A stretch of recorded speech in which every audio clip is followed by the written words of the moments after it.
Okay, so when you're trying to work out custody arrangements, you really want to make sure things are clear so everyone's on the same page. Absolutely. Yeah, it's all about minimizing stress for everyone involved, right? Well, especially the kids. Exactly. I think this deep dive is going to be super useful, whether you're dealing with legal documents or just figuring out, the day-to-day with co-parenting. You know what strikes me about all this is that it comes down to good planning Yeah, for sure. and communication. Like, we think it should be straightforward, but when you really get into it, there are so many details that can trip you up. Totally. And that's what's so interesting. We throw around phrases like weekend visits or reasonable visitation, but if you don't define those clearly, it can lead to so many problems. Oh, yeah, totally imagine like reasonable visitation. What does that even mean? Is it one overnight a week, two overnights? Who gets to decide what the kids do during those visits? It's a recipe for conflict if it's not spelled out. Yeah, you're right. I hadn't even thought about it like that before, but wow, it makes so much sense when you put it that way. Right. Because like Friday evening could mean 5 p.m. to one person and 8 p.m. to someone else. Yeah, yeah, you're telling me. It's amazing how much those little discrepancies can escalate into full-blown arguments. Totally. But when you get super specific, like let's say Friday at 6 p.m., sharp, there's no room for misinterpretation, Right. And like if you ever need to take legal action, having that level of detail is way easier to enforce. That actually brings up a good point, enforceability.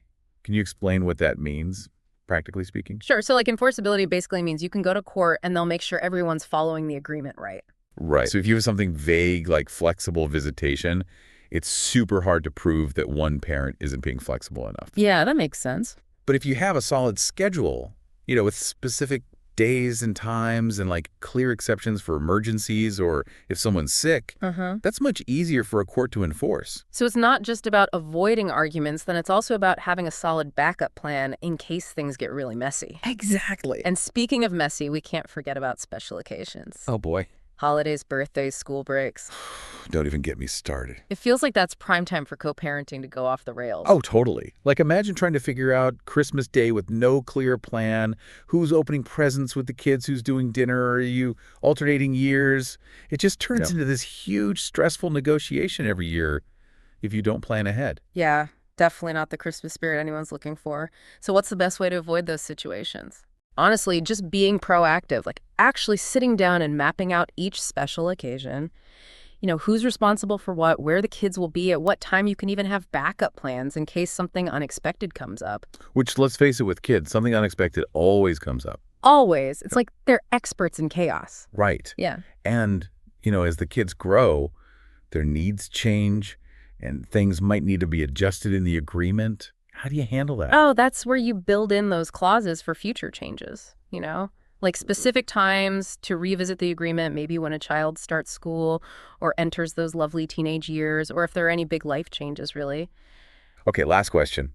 What if someone's feeling totally overwhelmed by all this? Are there resources out there to help? Totally. Mediators and lawyers are lifesavers in these situations. Yeah. They can help you figure out potential problem areas, make sure you're using the right legal language, and just ensure the agreement covers everything. That sounds like a good idea.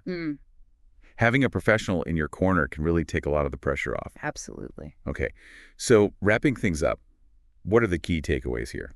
I think the big picture is clarity and planning are essential for making co-parenting work.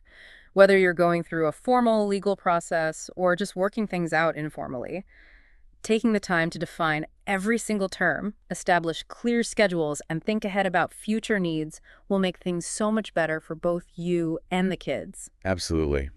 And yeah, it might seem like a lot of work now, but it's an investment in everyone's sanity down the line. So true. And here's something to think about.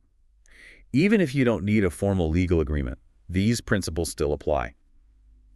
Being clear and planning ahead in any co-parenting situation can prevent so many headaches in the future. Couldn't agree more. And that's it for this deep dive. Thanks for listening. Thanks, everyone.